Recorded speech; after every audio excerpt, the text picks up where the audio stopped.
Lucas, capítulo 10, versículo 38. E aconteceu que, indo eles de caminho, entrou Jesus numa aldeia, e certa mulher com o nome Marta recebeu em sua casa. E tinha esta uma irmã chamada Maria, a qual, assentando-se também aos pés de Jesus, ouvia a sua palavra. Marta, porém, andava distraída em muitos serviços, e aproximando-se disse: Senhor, não se te dá de que minha irmã me deixe servir só? Dize-me que me ajude. E respondendo Jesus disse: Marta, Marta, estás ansiosa e preocupada com muitas coisas, mas uma só é necessária, e Maria escolheu a boa parte, a qual não lhe será tirada. Então Jesus, ele chega à casa de Marta e Maria, e Jesus, ele começa a ensinar. Maria, ela se assenta aos pés de Jesus e começa a ouvir a palavra. Marta está preocupada em servir a mesa, com serviços domésticos, com atender às necessidades da casa. Ela era uma má pessoa? Não. Ela era uma pessoa que desprezava a Jesus? Não. Ela era uma pessoa de fé, uma pessoa de Deus. Mas o que faltou em Marta naquele momento? Senso de prioridade. Infelizmente, é isso que está faltando hoje para muitas pessoas. É o senso de prioridade. É definir aquilo que realmente é importante. Você vê que as pessoas, elas estão confundindo produtividade com estar ocupado, com ocupação. Você percebe que há pessoas, por exemplo, que elas se sentem bem, elas até gostam de falar isso para os outros e dizer assim: eu não tenho tempo. Elas acham bonito, como se diz, né? Eu sou uma pessoa atarefada, eu sou trabalhador, eu sou um trabalhador, eu ando muito ocupado, eu não tenho tempo para nada, como se isso fosse uma virtude ou um benefício. Só que a pessoa não sabe do malefício que ela está trazendo para a vida dela por ter uma vida desorganizada e sem senso de prioridade. Quantas pessoas perderam o casamento por causa disso? Quantas pessoas perderam a relação com os filhos por causa disso? Quantas pessoas perderam a relação com quem? Com Deus, a intimidade com Deus, por causa das muitas distrações. Muitas distrações. Aquele momento ali não era um momento de servir a mesa, era um momento de se sentar à mesa e se alimentar daquilo que Jesus estava oferecendo. Jesus estava oferecendo ali a verdadeira comida, o verdadeiro alimento, mas ela estava preocupada com muitas coisas.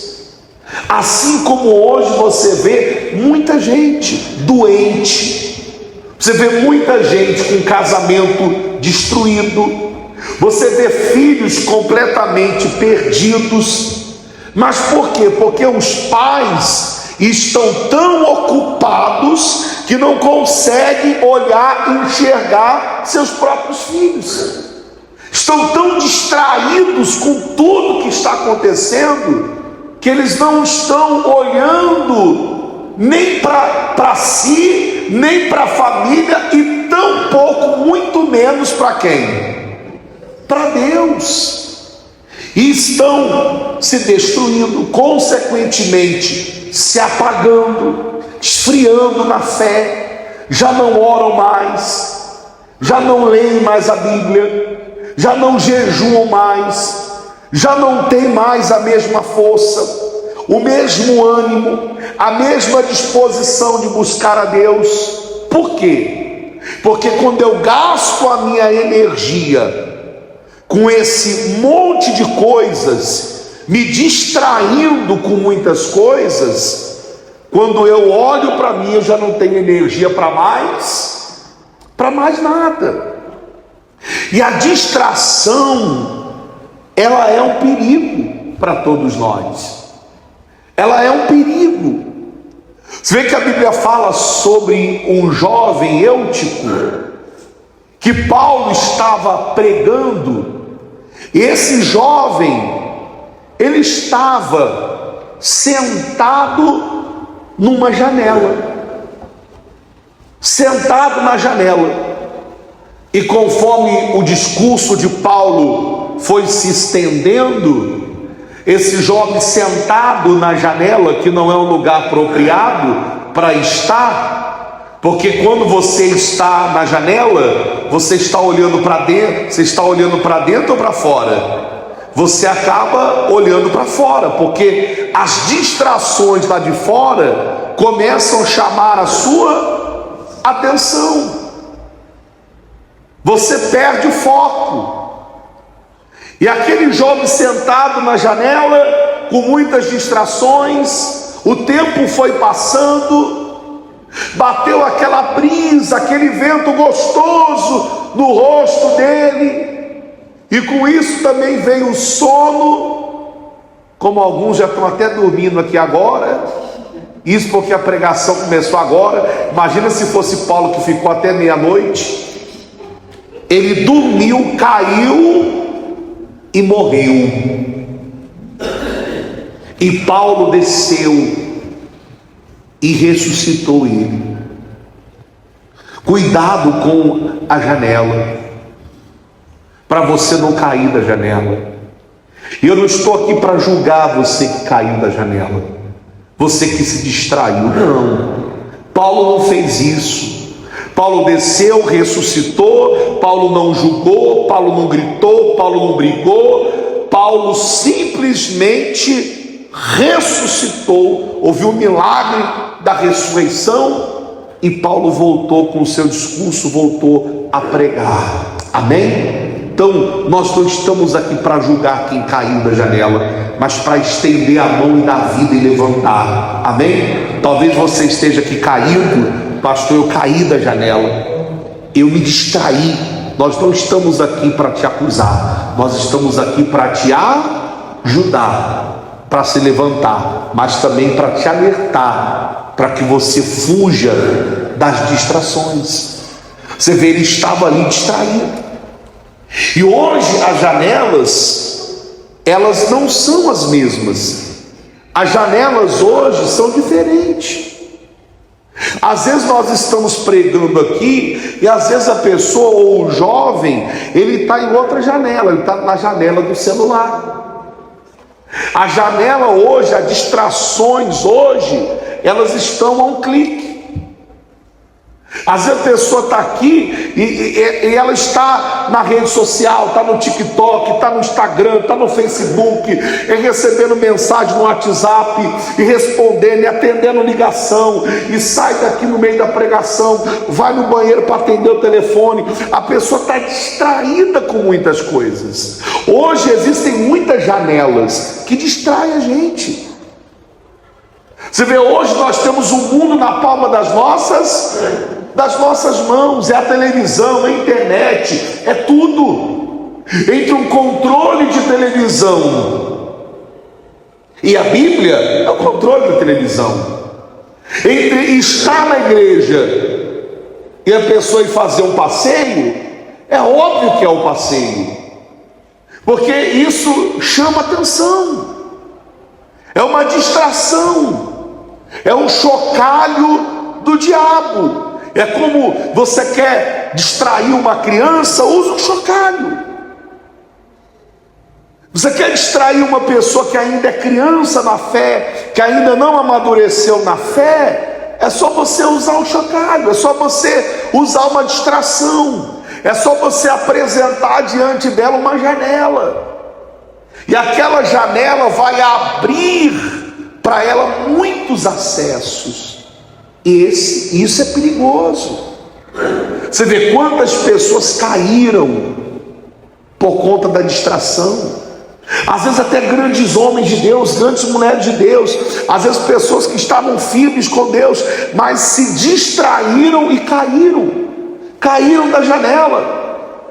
Pessoas que elas se distraíram, porque você entra no seu celular, ele vai abrir muitas janelas, e às vezes na inocência, você entra numa janela, e você começa a ver uma coisa na pureza, mas aquela janela vai te fazer abrir outra janela, que vai te fazer abrir outra janela, e quando você se der conta, você já está numa janela, conversando com outra mulher, conversando com outro homem que não é o seu marido, trocando mensagens, trocando palavras carinhosas, mandando coraçãozinho, beijinho.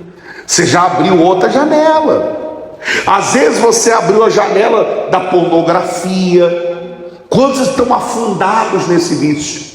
Que o casamento já não funciona mais, porque a pessoa está afundada na pornografia, afundada na bebida, afundada no vício. Por quê? Porque abriu janelas que elas nunca deveriam ter o quê? Ter aberto. Distrações. Cuidado com as distrações. Quando você olha, por exemplo, você vê Sansão. Qual foi o problema de Sansão? Distração. Um homem de Deus, um homem escolhido, um homem que foi escolhido no ventre para ser nazireu de Deus, para livrar o povo dos inimigos filisteus, mas ele foi se distrair no colo de uma filisteia que ficava alisando e acariciando os seus cabelos. Moral da história, olha como ele termina: com os olhos vazados e amarrado numa pilastra, uma coluna, sendo motivo de espetáculo, de chacota e de piada, porque ele se distraiu. Olha Davi, um homem de guerra, um rei respeitado, um homem que ia para a guerra, que trouxe muitas vitórias para Israel, mas um dia ele diz: não, eu vou ficar hoje em casa, eu vou me distrair um pouco. E pela janela ele avista uma mulher tomando banho, e ele, como rei, eu posso o que eu quiser, traz ela para mim. Não, mas ela é casada, mas eu quero, traz ela aqui. E aquilo ali foi a porta de entrada para o pecado e para a desgraça dele, da casa dele, porque a espada nunca mais se apartou da casa dele. Uma tragédia atrás da outra.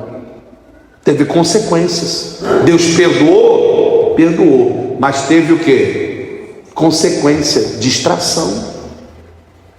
Cuidado com as distrações. Cuidado com as distrações que te impedem de orar, te impedem de vir na igreja, te impede de dar atenção ao seu marido, à sua esposa, te impede de dar atenção aos seus filhos. E por mais que a pessoa invente uma historinha para ela, não é justificável. Não dou atenção para o meu marido porque eu trabalho muito. Alguém tem que trabalhar nessa casa, não é assim? Não dou atenção para os meus filhos, que alguém tem que colocar o pão na mesa. Se eu não trabalhar, ninguém coloca. Quem vai pagar as contas? Uma coisa não justifica a outra, porque você vai prover o pão, mas vai perder a família. Você vai pagar as contas, mas vai perder o casamento. O que adiantou? Então cuidado com essas distrações, cuidado com essas janelas que vão se abrindo.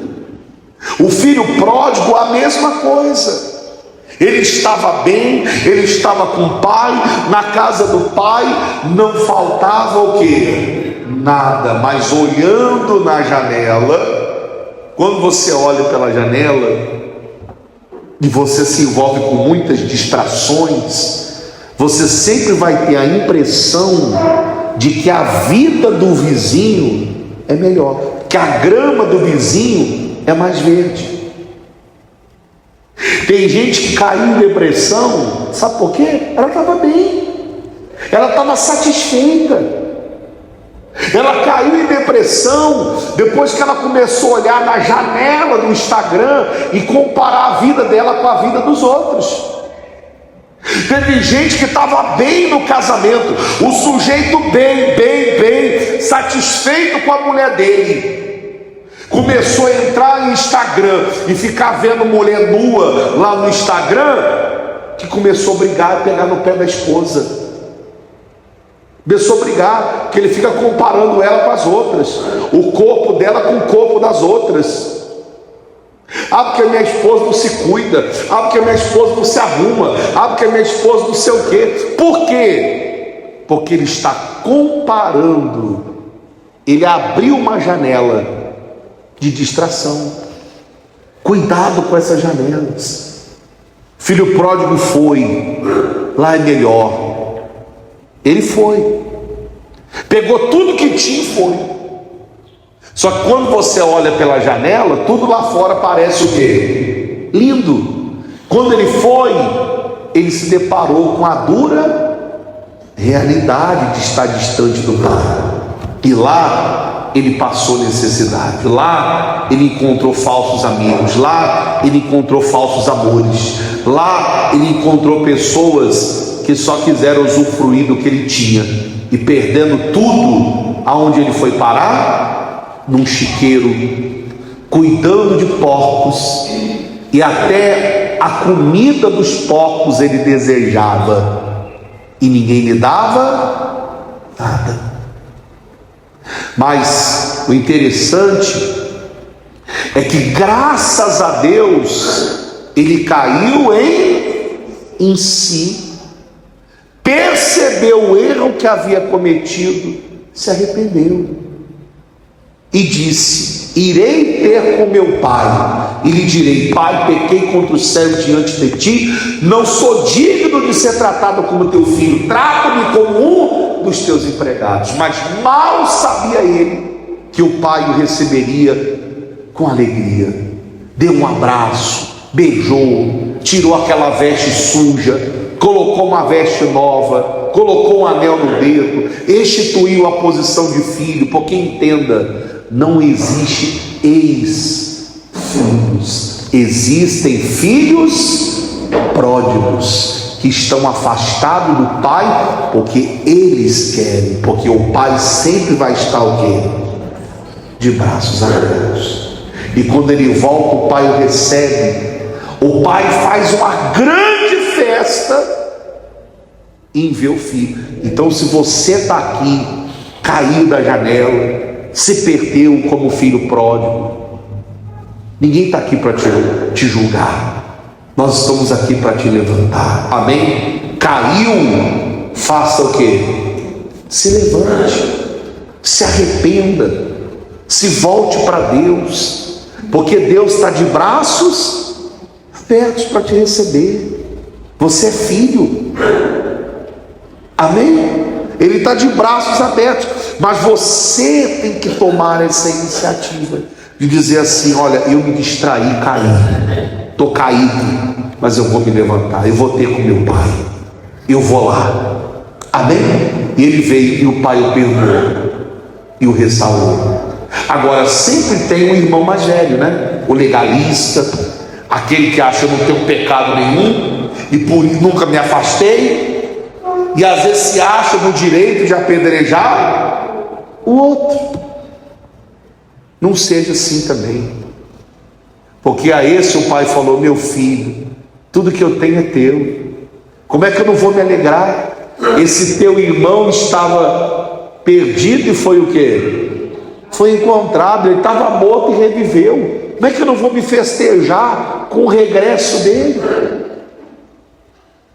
Porque o mais velho dizia: eu sempre estive com o senhor nunca matou nem um cabrito para eu festejar com meus amigos. Aí vem esse teu filho que gastou tudo com meretriz, com prostituta, vivendo dissolutamente, e o senhor manda matar um boi cevado para ele.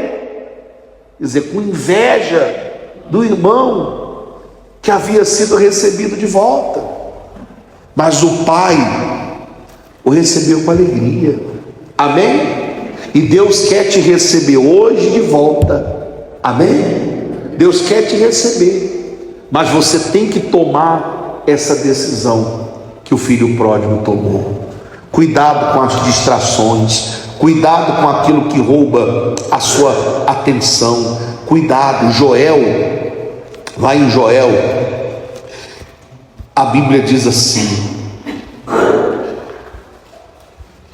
Joel capítulo 1 versículo 5: despertai-vos, bêbados, e chorai, gemei, todos os que bebeis vinho, por causa do mosto, porque tirado é da vossa boca. O país estava em ruína aqui. O país aqui estava devastado. As pessoas estavam entregues à embriaguez, ao pecado. Elas estavam entregues. O país estava uma devassidão. As pessoas estavam longe de quem? De Deus. Estavam afastados de Deus. Estavam longe de Deus. Eles estavam embriagados. Eles estavam distraídos. Eles estavam distraídos, porque é isso que o vinho faz. Às vezes a pessoa diz assim: pastor, é pecado beber? Não, pecado é a embriaguez. Só que todo cristão inteligente, sábio, ele procura se manter longe do quê? Do álcool. Sabe por quê? Porque o álcool, ele gera distração. O álcool deixa você distraído. Aí que a pessoa diz assim: não, mas eu não me embriago não, é só um pouquinho, é só um pouquinho só. 1 Pedro 5,8 diz: o diabo, olha só, sede sóbrios, vigiai, porque o diabo, vosso adversário, anda em derredor, como um leão bramando, buscando a quem possa tragar. Quer dizer, o diabo não precisa te destruir, ele só precisa te distrair. É só causar uma distração. E às vezes a bebida faz isso. Ou não? Você vê que tem gente que é tímida, não abre a boca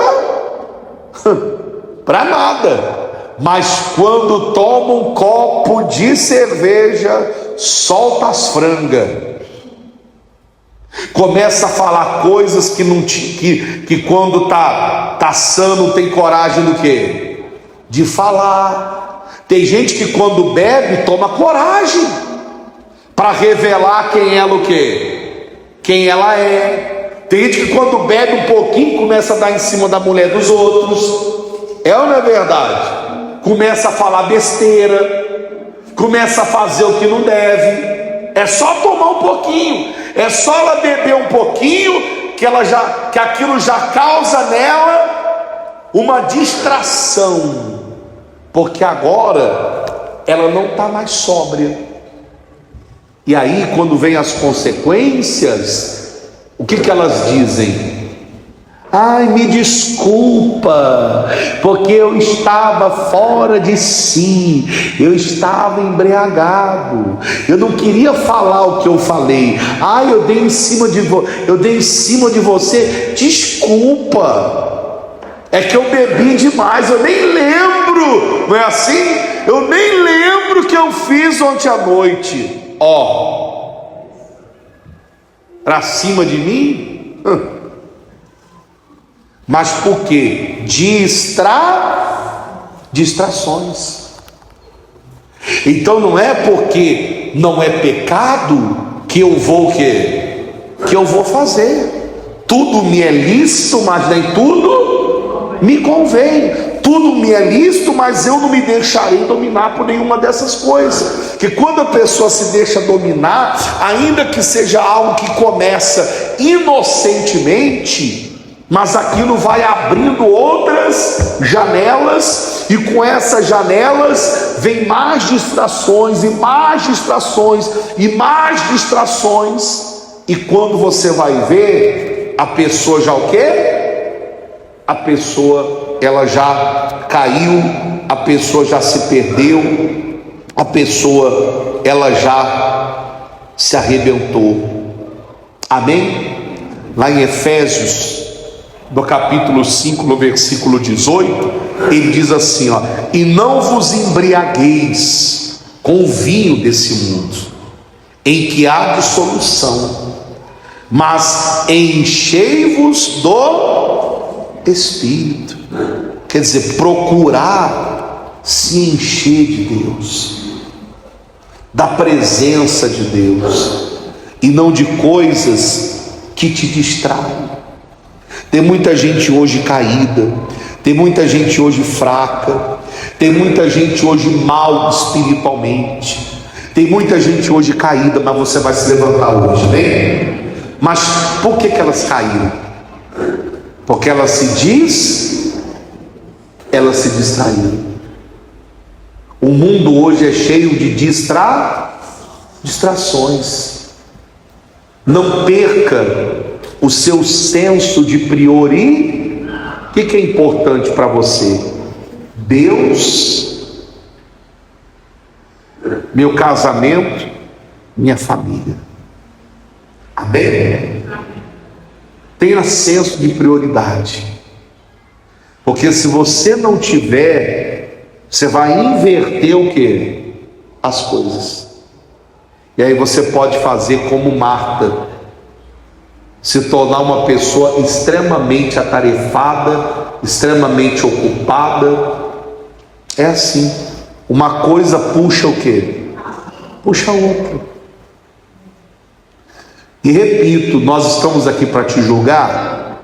De maneira nenhuma, mas para te ajudar. Essa é a nossa intenção. Mas você vê que às vezes a pessoa se distrai com muita coisa lá fora, que quando ela chega aqui, ela está tão cansada, está que nem esse jovem Eutico, que ela senta aqui e dorme. A palavra toda, ela está o quê? Por que ela está dormindo? Porque ela quer? Claro que não. Alguém vai para a igreja dizendo assim, vou acordar cedo no domingo, vou lá e vou dormir o culto todo. Você acha que é assim? A pessoa sai de casa com essa intenção? Não, porque senão ela ficava em casa dormindo. Mas é que quando ela chega aqui, ela está tão cansada, tão quebrada, porque ela já se desgastou, já se distraiu com tanto serviço, com tanta coisa, com tanto a fazer, que quando ela chega aqui o corpo está até mole, que ela senta aí, é impossível ela não querer. Mal começou, não precisa nem estender a pregação como Paulo, não. Mal começou, é você falar, abre a Bíblia, ela já fecha o quê? Os olhos e dorme. Por causa do cansaço. Cuidado com as distrações, porque elas podem estar tirando ou roubando de você, como estava fazendo de Marta, a melhor parte. Por isso que Jesus repreende Marta e diz, Marta, Marta, tu andas distraída, inquieta, preocupada com muitas coisas. Sua irmã Maria, inteligência, escolheu a boa parte, e isto não lhe será não lhe será tirada. Amém? Cuidado com as distrações, cuidado com a embriaguez, cuidado com o vinho deste mundo. Se encha do Espírito de Deus. Amém?